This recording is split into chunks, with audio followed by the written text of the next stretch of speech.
I'm more into older women. How about you? Falling in love. It's a theme so common you basically cannot escape it no matter the media you enjoy, and yet we cannot get enough of it. Because love and the desperation, hope, fear, and yearning associated with it is so integral to and defining of the human experience. Video games are full of romantic love stories, but in my experience, no authors have written as powerful nor as relatable love stories as those from Squaresoft and now Square Enix, the company behind genre-defining series like Final Fantasy and Kingdom Hearts. And that might sound strange, but I beg you to hear me out. Throughout my childhood and now adult life, not a day has gone by without the influence of Square's couples gracing my mind, and in this video, we're comparing 4 of Square's most important love stories, because I think they all tell us something special and in a special way about this very unique and yet most common of feelings. And of course, this video will be full of spoilers for the relevant games. Love Story 1: Sora and Kairi. I think the most fascinating thing about the early days of the Kingdom Hearts series, and the original game in particular, is how it managed to portray young love, and it did so despite taking place in a, let's face it, relatively goofy place. We find ourselves stuck on a tropical island in a game with a bunch of Disney characters, even though we technically haven't met them yet, but the colors and the Disney inspiration of Kingdom Hearts both seem to suggest that we shouldn't take this too seriously. But of course, this is Square we're talking about here. Sora is Kingdom Hearts' main character.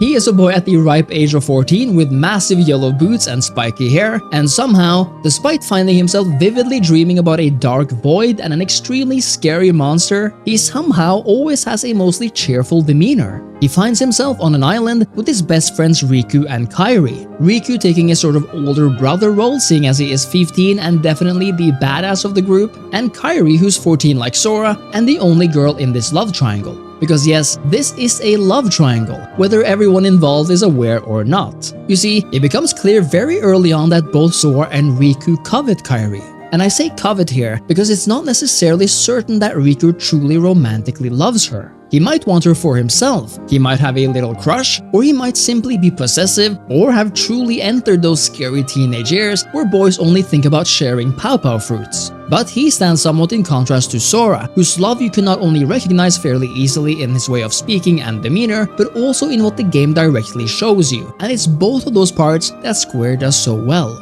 You see, in the very first hour of Kingdom Hearts, which I've covered extensively in this video, the groundwork for Sora's love for Kairi is made very clear. Kairi is the first person Sora sees when he wakes up from his dark dream. She is the girl he's happy to see waving at him in the introduction video. She's the girl he has deep conversation with in front of a burning sunset. And the magic of it all is that Square managed to make it all sound so believable and genuine, yet childish in the best way. Because while Sora reacts negatively when Riku apparently gives him a fruit, which could tie him to Kairi forever if they shared it, much like a kid who finds love and girlfriends embarrassing. You wanted one, didn't you? A pawpaw fruit? If 2 people share one, their destinies become intertwined. They'll remain a part of each other's lives, no matter what. Come on, I know you want to try it. What are you talking? So is he that kid who actually does feel love, and on a deeper level wants to be open about it. He doesn't really know how to react when the next day, Riku suggests that he, not Sora, shares that fruit with Kairi. If I win, I'm captain. And if you win... I get to share the pawpaw with Kairi. Huh? Deal? The winner gets to share a pawpaw with Kairi. Wait a minute. But more than that, his own memories of him and Kairi from childhood, when they painted each other's faces on the wall of a cave, actually handing each other that very fruit, means a lot to him. In fact, he's longing for a reality that resembles that image they created together. There's no baggage here, no love lost, no bad memories or fights or unresolved issues. In other words, what we have here is the groundwork for that young childhood or teenage love, the one that's pure and genuine and confusing, but still one that more or less simply focuses on the feeling of I love you. Now, as Kingdom Hearts goes, Sora and Kairi are separated too soon, with Kairi disappearing into thin air once their world goes apocalyptic, but this of course only continues the love story and truly realizes it. Because when Sora finds himself in other worlds looking for Kairi, it continues to feel so real and honest when in scenes like the one in Traverse Town, Sora thinks they are reunited but actually aren't. I'm so glad that you're okay, Kairi. Kairi? Who are you talking about? I'm the great ninja Yuffie. If you were lucky enough to have a crush or be in love in those early years of your life, it might have actually felt something like Kingdom Hearts portrays, not knowing how to react, perhaps feeling a bit embarrassed and out of place, yet still sensing those strong emotions that take up your entire mind. Sora continues to have these near run-ins with Kairi, whether real or not, but she is constantly the driving force behind Sora's actions throughout the game.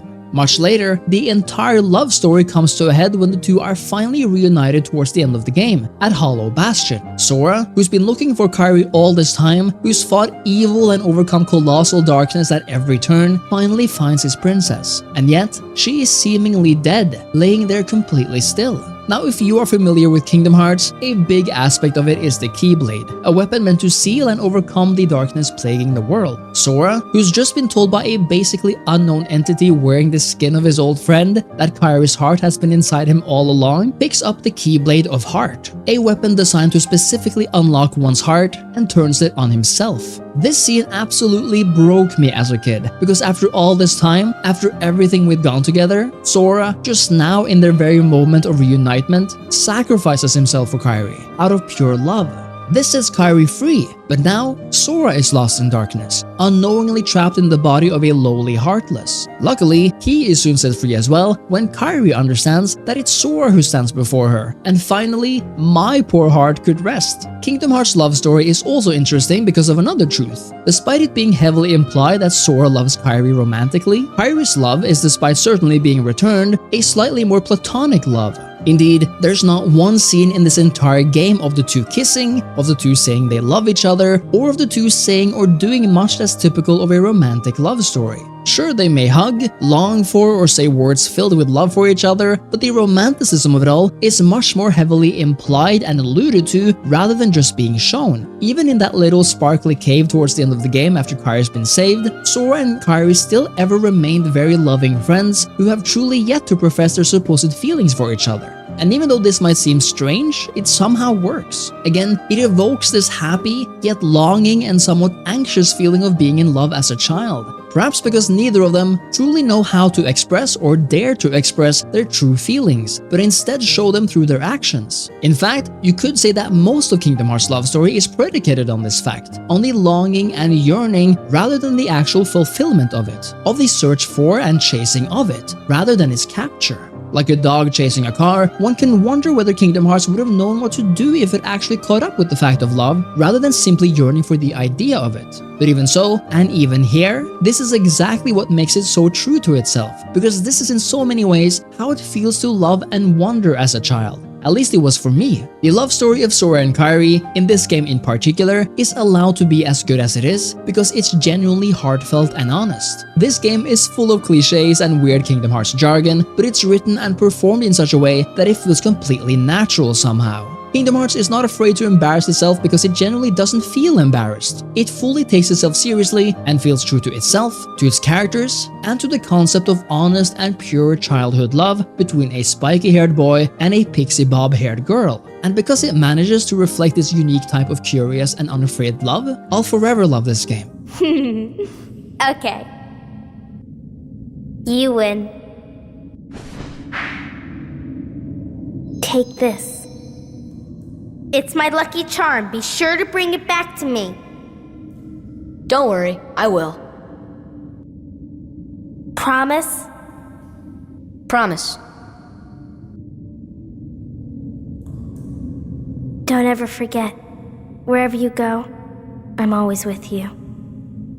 Love Story 2, Zidane and Garnet. Our next love story ramps the seriousness up a tad, but like Kingdom Hearts, retains an abundance of charm and honesty. Final Fantasy IX takes place in a world as colorful and arguably even more fantastical and otherworldly than Kingdom Hearts, but its stories and characters are made even more real for it. Here we meet Zidane, a Casanova-type bandit, yet one with a heart of gold. His mission in the early game is to kidnap the princess of the Kingdom of Alexandria, on the orders of whom we don't know yet, but what we do know is that the first time Zidane does meet this princess without knowing that it's her, he immediately takes a liking to her. And that's the interesting part of this love story, because while it takes Zidane, Princess Garnet, and a bunch of their friends and allies on a dark and surreal journey over the course of dozens of hours, we're never really sure how Garnet feels about Zidane. Compared to Kingdom Hearts, this is a more mature love story, one where romance or lust are explicit desires of its characters. And yet, much like in Kingdom Hearts, our two main protagonists aren't really romantically involved until the very last scene of the game. Zidane is the ladies' man of Final Fantasy IX, and as such, the story sort of follows the idea of the princess and the stable boy. The fascinating thing here being that the princess is so much more than a love interest, because despite Zidane managing to perhaps cup a feel here and managing to arrange for a date with Garnet there, Garnet's mind is often elsewhere, struggling to reconcile her mother's actions, hoping to avert war between kingdoms, and understanding her own role in all of it. It's an interesting spin on things where suddenly, despite being the relatively poor Aladdin type, Zidane is the happy-go-lucky and mostly carefree of the two, while Garnet is the one portrayed as serious and rather stoic. Then again, I guess that's pretty much how Aladdin's own love story is portrayed too for the most part. But already here we can tell that this is a different type of love story. Where Kingdom Hearts portrays kids who kind of platonically love each other in a romantic-esque way, Final Fantasy IX tells a story of opposites attracting, of completely different people meeting and finding themselves walking the same journey.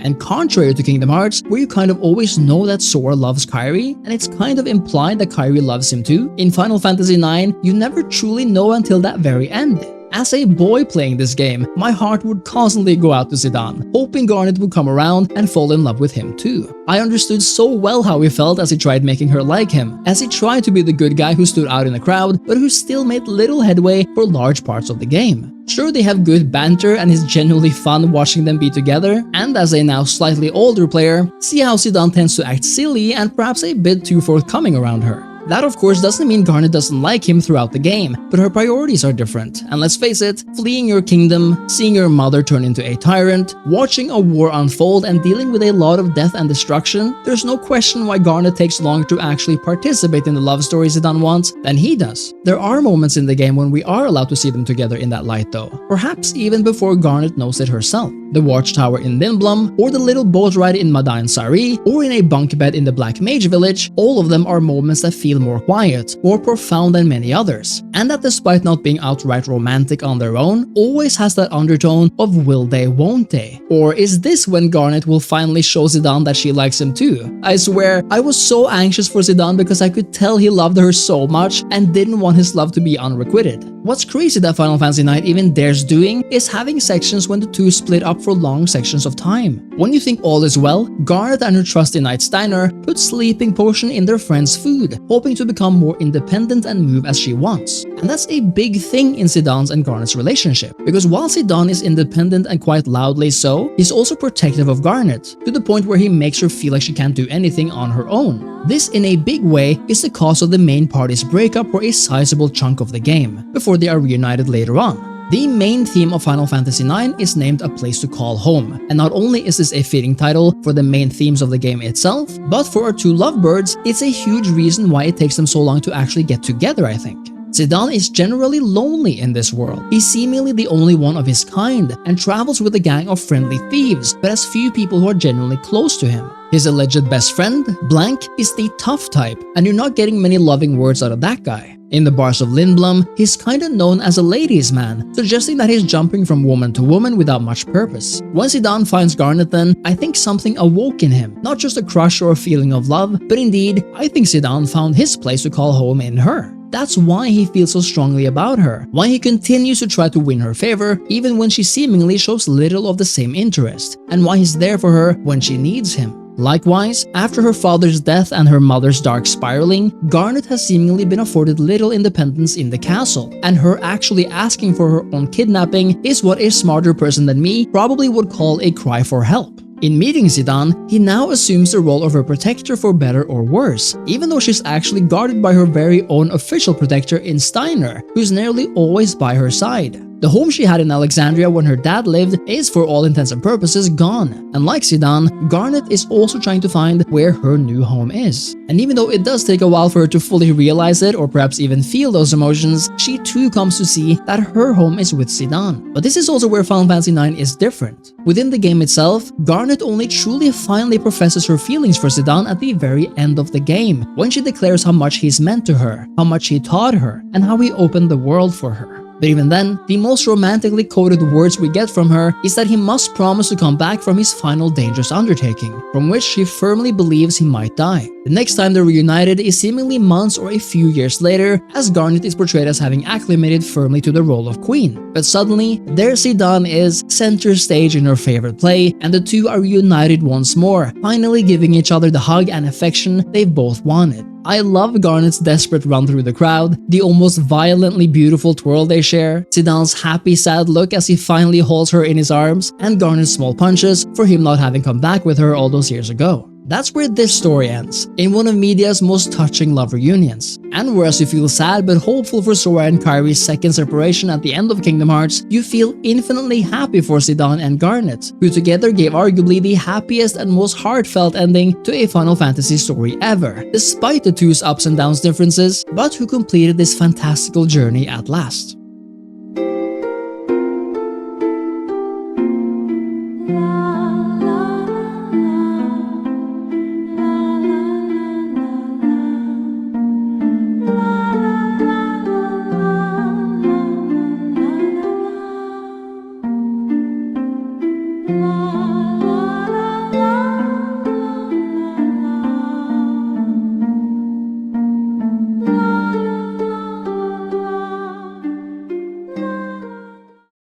Love Story 3, Cloud and Tifa, or Aerith. It is a very interesting thing to talk about Final Fantasy VII's Cloud and Tifa these days, since we now have two versions of their story, so to speak. The original game and the remake saga, which admittedly have only reached about 60% of its story or so. The other interesting aspect of Final Fantasy VII is that we are in fact dealing with something of a love triangle here, and a much darker one than the one we encountered in Kingdom Hearts. Because this is a story of confusion, loyalty, life and death, memories, and overcoming, and it involves three people, which means I'm going to have to deal with this one in a bit of a different way. Now, as a major fan of the original Final Fantasy VII, there's something I have to admit right from the start.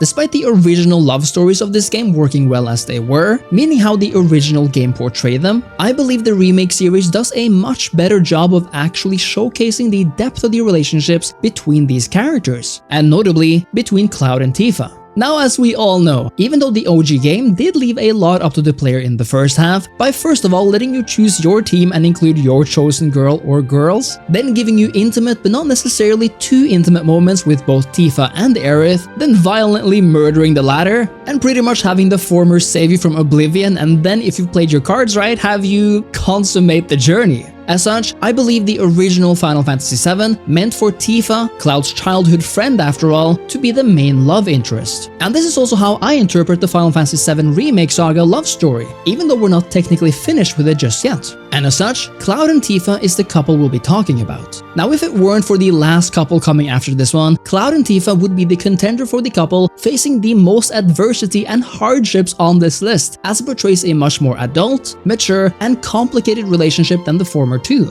Believe it or not though, Cloud and Tifa is the only adult couple on this list as well. Japanese main characters are notoriously young after all, so while Sora and Kairi are both 14, and Zidane and Garnet are 16, Cloud and Tifa are 21 and 20, making them elders in comparison. But I think this goes really well with the darker and more mature themes of their love story and dynamic, again, especially in the remake series, which we will be focusing on here. I think what immediately sets Cloud and Tifa apart from the rest of the couples on this list is that they come across as completely different people and personalities. We are introduced to Cloud as this too cool for school warrior, or should I say soldier, who's constantly swinging and carrying around a massive sword that makes it almost impossible for me not to insert a dick joke here. He doesn't take shit from anyone, whether it's the enemy or his supposed allies. In fact, Cloud is pretty much a self-absorbed ass when we first meet him, but of course there's more to him than what meets the eye. He has a past, and that past remains shrouded in mystery even to him, and his seemingly traumatic experiences reach the surface at unexpected moments. In other words, Cloud can at the beginning of Final Fantasy VII Remake be summed up as an emotionless, arrogant, yet somehow full of emotions type macho character, but one where you quickly understand there's much more to be discovered. I think one of the most fascinating small changes Final Fantasy VII Remake made, however, was to completely change which of our love interests Cloud actually meets or think of first. And no, I'm not counting Jessie as one of them. You see, in the original game, Cloud interacts with Aerith before he does Tifa. However brief it is. We then meet Tifa a bit later, which by the way is a much more involved and longer rendezvous at that. Now if this was real it'd be one thing, but how stories choose to introduce us to characters and when is usually important. Certainly in a Final Fantasy game. It's therefore quite important, I think, when in Final Fantasy Remake, it flips everything on its head, and through a flashback induced by Jessie, we actually in a way meet Tifa before we meet Aerith, at least through Cloud. And since nothing is left up to coincidences when it comes to Nomura and the team, I think this is significant, and suggests to us that as far as canon relationships go, Cloud plus Tifa is probably true. But that's of course a minor thing in the grand scheme of things, and when we meet Tifa, it's clear that there's more going on here. You see, Cloud and Tifa know each other. In fact, they've known each other for a long time, even though they have had a 5-year hiatus by the time the game begins. In the first minute of the reunion, Tifa expresses her happiness in seeing him again, and Cloud, who previously got that one flower from Aerith, gives it to Tifa. She is so happy to see him that what happens next is kind of a letdown. You see, this is essentially the essence of most of Cloud and Tifa's relationship in Final Fantasy VII, or honestly Cloud and anyone else. Cloud puts on a tough exterior and is afraid to show feelings, while Tifa is this happy, willing and able person who deserves the world. In all honesty, I think the only reason the two have a chemistry in the first half of this game is because Tifa is a one-man show who makes it all happen, partly because they share a past together, and because in some twisted way, Cloud's restricted expressions and hard exterior is something we expect to pass after a while. And because, well, who doesn't like a guy who melts for the girl who caught his heart? Indeed, Cloud and Tifa's past is at the heart of Final Fantasy VII's love story, and story in general. In a flashback, Cloud remembers when the two were kids. He was this shy kid who didn't really feel like he belonged, but he liked Tifa and wanted to impress her by becoming a big soldier, and I think Tifa liked him too. Thing is, however different they might have been back then, they're arguably even more different now. Cloud has become even more withdrawn, while Tifa has largely remained the same. And because of this, the way they show affection for each other can vary. Early on, Tifa invites Cloud out for a date which sadly never happens, and she's generally very forthcoming in wanting to spend time together. Cloud on the other hand, while usually going along with Tifa's wishes, is much more nonchalant and reserved, and he's rarely or never the one to go out of his way for her in a directly romantic way. What Cloud does, however, is express his affection in the only way he currently knows how, through action as a helper or as a soldier. And when it actually comes down to it, Cloud is always there for Tifa. After meeting and spending a long time with Aerith after falling into her flower bed, and no, that's not a metaphor for anything, at least on my part, he sees Tifa on her way to infiltrate a local slumlord for information on Shinra. But in order to do so, she has to put on a special kind of show. Cloud proves here that he'll basically do anything to save her after that, by among other things, battling a freaking house before an audience of thousands of people live and at home, and put on the dance show of your life while cross-dressing. Yes, Final Fantasy VII is wacky, but it's behind the wackiness that you're seeing what these actions truly mean. I mean, I just told you that Cloud has serious trouble smiling back at a girl who looks like this, and for whom he's had a certain amount of feelings for a long time. And now he's suddenly here on stage with Andrea Rodea. Final Fantasy VII is a long game, and the remake saga even more so, which means that as far as Cloud and Tifa are concerned, their story plays out over the course of a long time, and actually doesn't truly take off before the second game, Rebirth. You see, this is where we find out in earnest that the two of them carry different types of trauma from their past, and that trauma is interlinked. They were both there when their town was destroyed, but Rebirth opens up a new traumatic fact, namely that their stories of that day vary, and importantly, that Tifa does not remember Cloud being there. In other words, while the remake in terms of Cloud and Tifa is all about the reunion after childhood and learning how to know each other again, Rebirth is all about their coming together and their deeper understanding of each other. Because even though the game opens up with a rift between them, the two try to look past their different stories and in some cases, personalities throughout, exactly because they want to. And that's an important part of the story. The fact that despite personal hardships, Cloud and Tifa actually put in the effort to try with each other, perhaps one more so than the other. Once the party reaches the seaside town below Junon, which is a good chunk of time after Calm, the two talk seriously for the first time. Both of them apologize for doubting the other's story, but what I love about this conversation is how you see Cloud, perhaps even for the very first time, act like a person who actually tries to exit his persona and accommodate the other person. I should have never doubted you. It's fine. I never should have doubted you either. Say, do you remember a guy named Emilio from Nibelheim?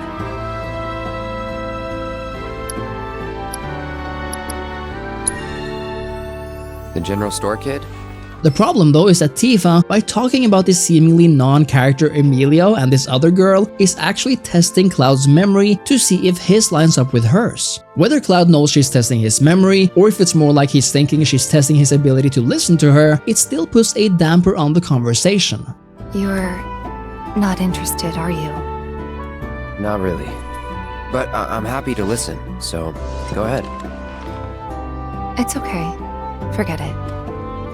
But it doesn't stop Cloud from once again trying to salvage things. And just a moment later, Tifa does the same, even more upbeat than him. Why deny it? I guess it was, huh? I'm sorry. It's fine. We'll find time to talk. Just the two of us. Figure things out.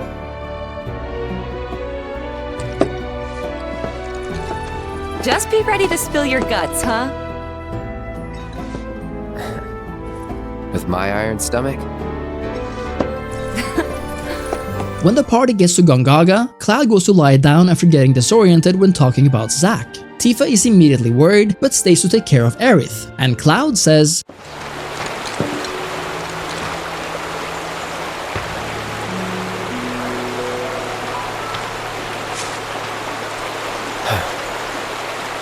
Another time.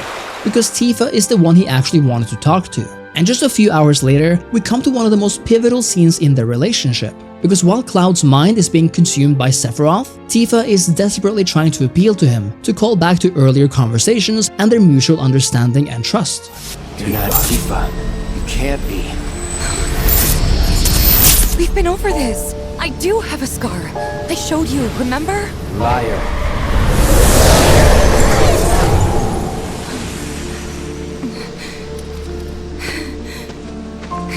All right, look!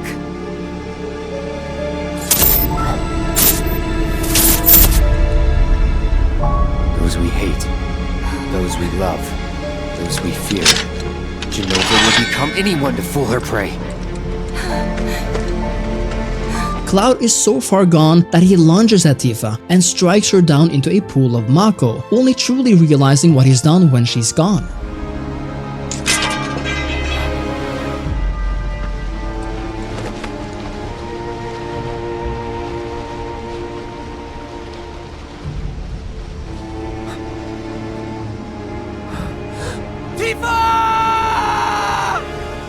Of course, she's not really gone. She's in the live stream, reliving memories they shared together. And despite having just been attacked, she still utters the words, Cloud, please, I need you.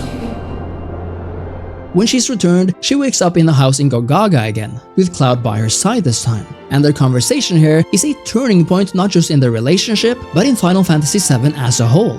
When the rest of them ran, you were there for me. You stayed when I needed you most. If that's not a hero, then I don't know what is. I'm no hero. What kind of hero falls off a cliff with the person he's trying to save and pushes him into a pool of Mako?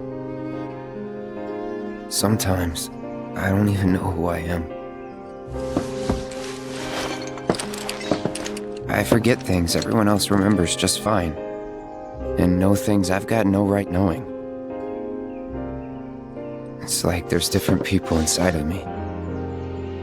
And the worst part is, I can't even tell where they end and I begin. Go on.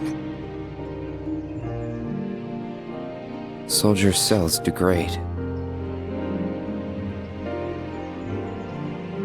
think that's what's happening to me. That I'm falling apart. That's not going to happen to you.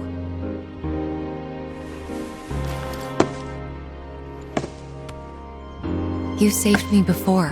Now it's my turn.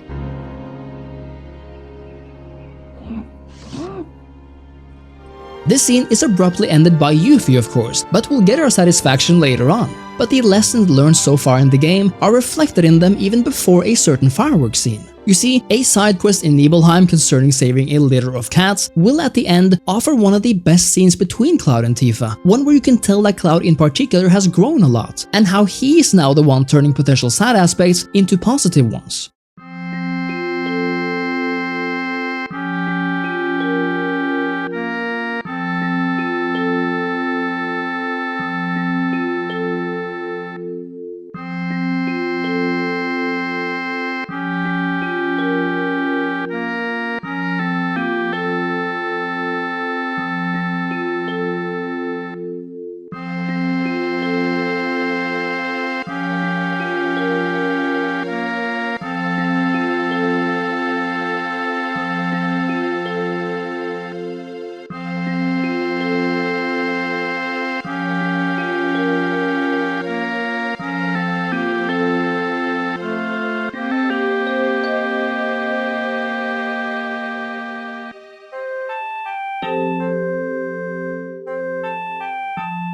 Of course, the crescendo of their relationship so far occurs when they finally find themselves with some free time later on at the Gold Saucer, and if you have played your relationships cards wisely. One of the things I was looking the most forward to in the entirety of Rebirth was this date, and if I actually managed to make it happen. The smile on my face and relief when I did was big. Anyway, I think I'm not alone in feeling this way, even if you are a newcomer. And I think Cloud and Tifa feel similarly as well in this moment. Happiness after a long time of struggles and confusion and anxiety. But the Gold Saucer scene, when they first hold hands during Aerith's show and finally sit there together in the Sky Wheel, it's been a journey, and it's not even over yet. And what's interesting, I think, is that even though we in the audience have only really known Tifa and Cloud as adults despite numerous flashbacks, we must remember that they still think of each other as childhood friends, which is why I think this scene is so meaningful. I chose to go into a lot more specific depth with Cloud and Tifa because I think it's the most complicated of the relationships on this list, and perhaps even in Final Fantasy history, and also because the full story has yet to be told. The remake saga has taken it further and given us so many more scenes and complications between the two, but also room for more love and warmth between them, that I have to admit that it's likely the best addition to these new games. In terms of the story, we are probably only about 66% there, but I think even this is enough to understand how different of a character Cloud and Tifa's love take on than the others, and it shows how Square Enix are capable of writing love stories from such different vantage points. Because of the fact that Cloud and Tifa's love and interest for each other are neither a given, nor does it come easy, nor is it a classic tale of royal romance or wildly different stations in life, and nor is it one-sided, it's mature, it's complicated, heartbreaking and long-winded, and its ups and downs fit the sometimes crazy nature of Final Fantasy VII itself, and is exactly what makes it so unique.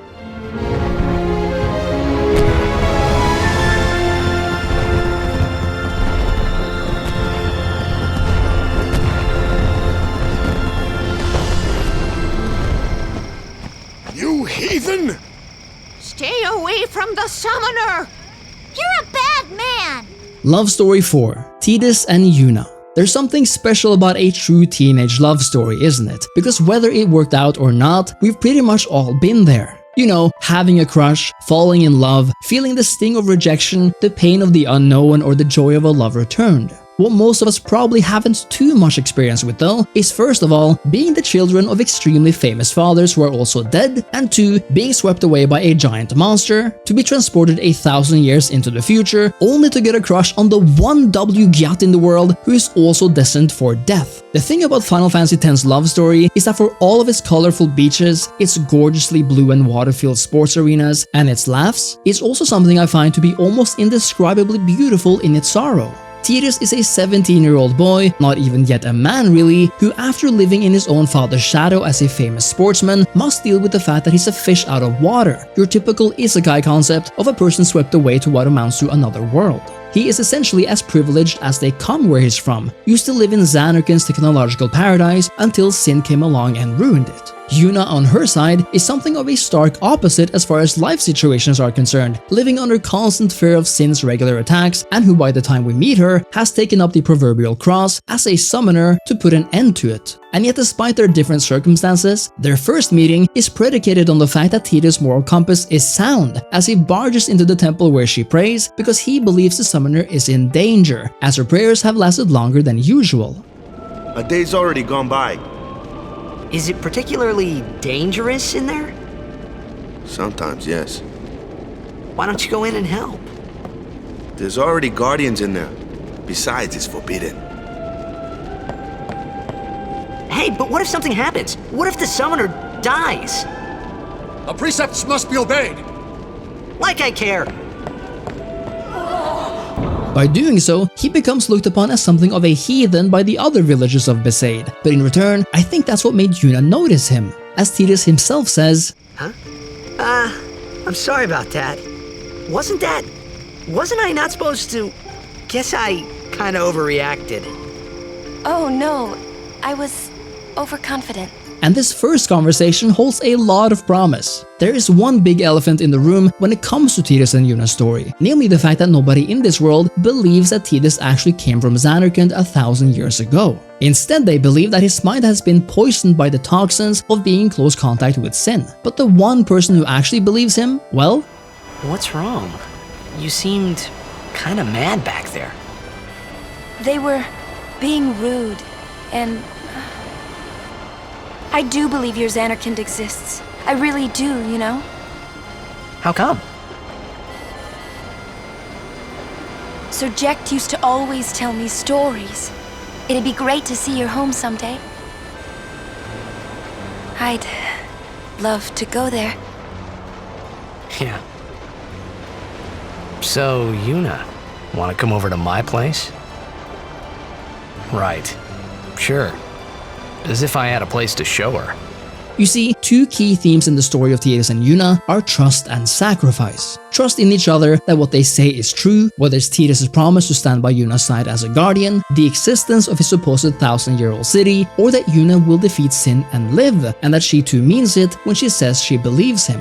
And whether officially or not, they prove it to each other time and time again. Yuna is not afraid to stand up to a bunch of famous blitzball players and gets angry with them when they make fun of Tidus' story early on, and whether it's saving Yuna from kidnappers or without a doubt following her as she defies not just the high priest of this world but also a certified demigod, they both display constant devotion to each other. This is all well and good, but a love story is more than just actions such as these, and Final Fantasy X is amazing at showing how a couple slowly falls in love over time. Now, I'm not going to sit here and suggest that neither Tidus nor Yuna fancied each other from that first night in Besaid, but unlike Kingdom Hearts, where there's clearly a love triangle from the start, unlike Final Fantasy IX, where at least one character is clearly and outwardly interested in the other, and in 7, where the idea of love is in the background from the beginning, partly because of shared childhood experiences, 10 is more of a slow burn until it flares up into pure Firaga around the midpoint. What hits so close to home for me is how Tidus and Yuna learn to know each other through extensive, deep, and sometimes silly conversations. Conversations they are both very much interested in having, by the way. Because even though I'm sure Tidus enjoys being toured around Luca to learn more about the city, he takes time to teach Yuna how to whistle in case they get lost.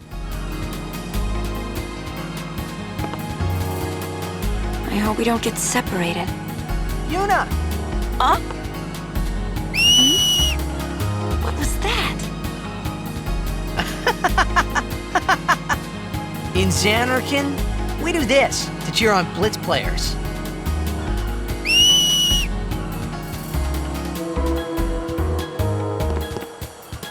You try it too. Put your fingers in your mouth like this. Like... this? Not like that. This. Then you just blow.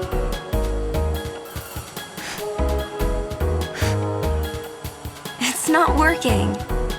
Practice. Okay. Hey, use that if we get separated. Then I'll come running, okay? Well, guess we should just stick together then, till you can do it. Yes, sir. At the sunset on Mien High Road, Yuna displays her patience and willingness to accommodate Tidus and his questions surrounding the state of the world and sin itself. Yuna, why does sin always come back? Sin is our punishment for our vanity. And it will not go away until we've atoned. How do we do that? What did we do that was so bad in the first place? Ah, was it using lots of Machina or something? Oh, wait, was that such a bad thing, really? It's funny. Ever since I was young, I never questioned it. But now that you ask me if it is that bad or not, I don't know. There are so many things I don't know. Well, then we're the same. Oh, such thinking is very unbecoming of a summoner. Sound like Micah?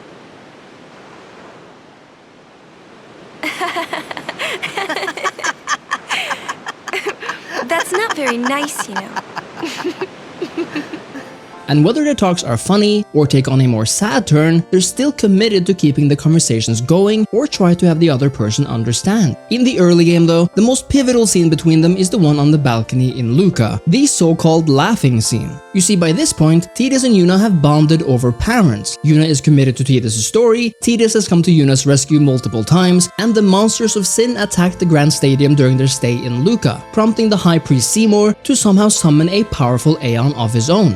But more than that, Oren, one of Tidus' only acquaintances from his past life and the person who seemingly tossed him into Spira 1,000 years into the future, has reunited with him. And from Oren, Tidus learns a dark truth, namely that sin itself is somehow his father, who turns out to be not dead at all, but an apocalyptic monster who needs his own son to kill him. As such, by the time Yuna and Tidus talk on the balcony overlooking Luca, it's already been a lot. Importantly though, both Tidus and Yuna have throughout the game come across as generally happy people, at least when interacting with each other. But now, after what just happened, Yuna takes notice, and then she reveals something big about herself, something very few people know about her. You sound sad. Yeah, maybe. Want to scream? I really don't think that's gonna help this time. You know what? It's embarrassing to say this myself, but summoners and their guardians are kind of like Spira's ray of light. A lot of people in Spira depend on us. I learned to practice smiling when I'm feeling sad, you know. I know it's hard. Then she wants Tidus to put on a smile, and importantly, she wants him to put on a laugh. Right. Now let's see what you can do. Huh? Come on.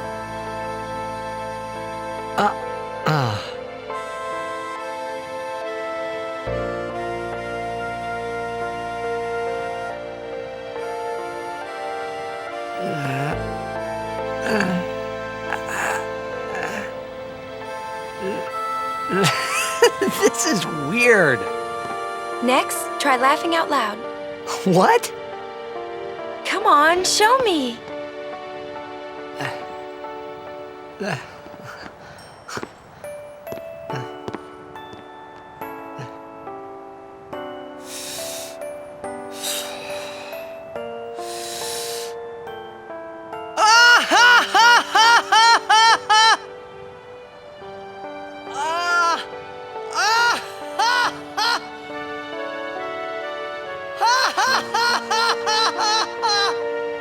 You probably shouldn't laugh anymore.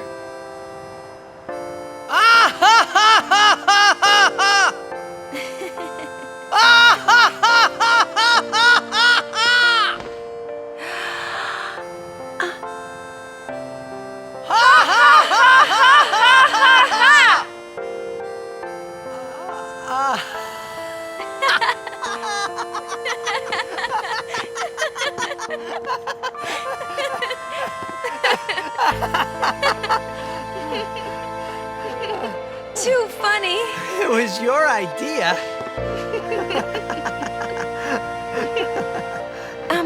Thank you. Huh? I want my journey to be full of laughter.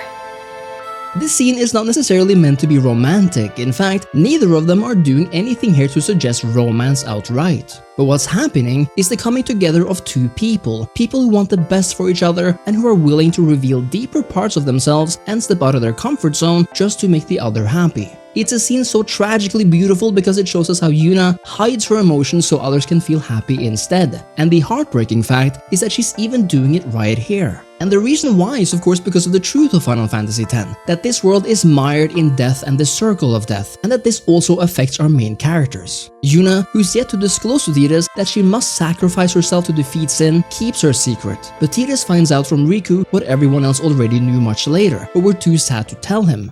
The Al Bhed had no right stopping their pilgrimage. The pilgrimages have to stop. If they don't, and they get to Xanarkand,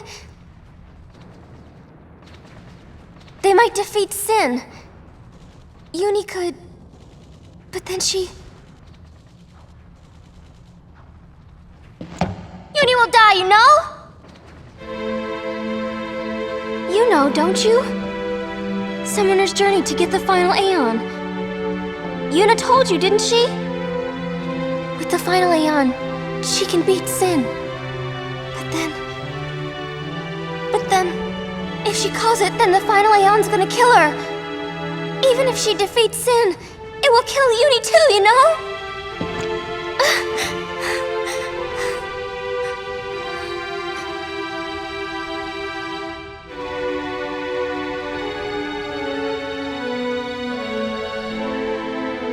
Was I the only one who didn't know? Tell me why! Why were you hiding it? Why didn't I know?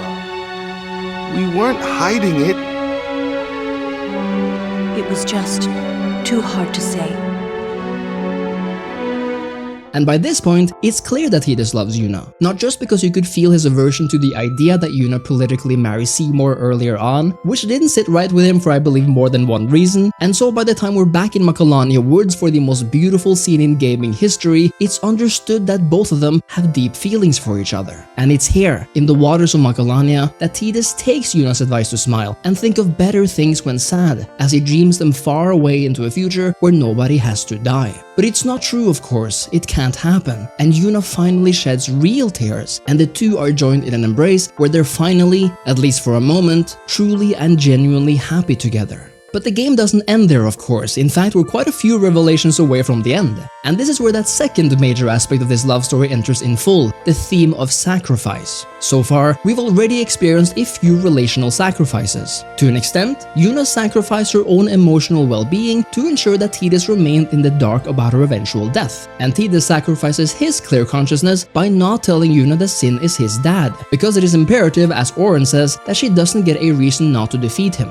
The tables are turned entirely though when Tidus is told by the Faith that he is a product of the dream of the Faith, the same dream that keeps Sin and his father alive, implying that if the Faith stopped dreaming through the ultimate defeat of Sin, that Tidus himself would also stop existing. We might not understand this just yet, but after defying Yunalesca in order to save Yuna from sacrificing herself and destroy the Circle of Death, Tidus has fully realized that he is now the one whose death is destined. But he's come to terms with that, because as long as Yuna is saved, he's happy. He lies to her when she asks what he's hiding, and the truth only dawns on her when it's too late, after Sin is defeated and the circle and the dream have ended. Final Fantasy X's love story is one of not only sacrifice, but self-sacrifice, accepting the absorption of pain for the benefit and happiness and safety of others. It's something both Tidus and Yuna practice for each other throughout the entirety of the game in smaller or larger ways, and is the quintessential theme of the game alongside the theme of death. And what makes this love story so powerful, the most powerful I'd say, is the fact that it doesn't end happily despite immeasurably happy moments. The fact that despite all of the efforts and hopes and the dreams, that sometimes love just isn't enough to save a life, but it can be enough to make the journey worth it and turn an entire world of darkness and death into one filled with laughter and joy. And that is what Tidus did for Yuna and what Yuna did for Tidus. If I give up now, I could do anything I wanted to. And yet, even if I was with you, I could never forget.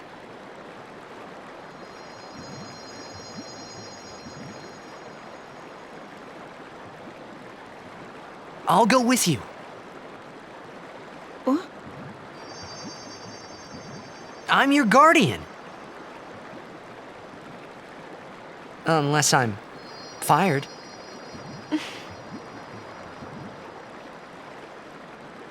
Stay with me. Until the end. Please. Not until the end. Always.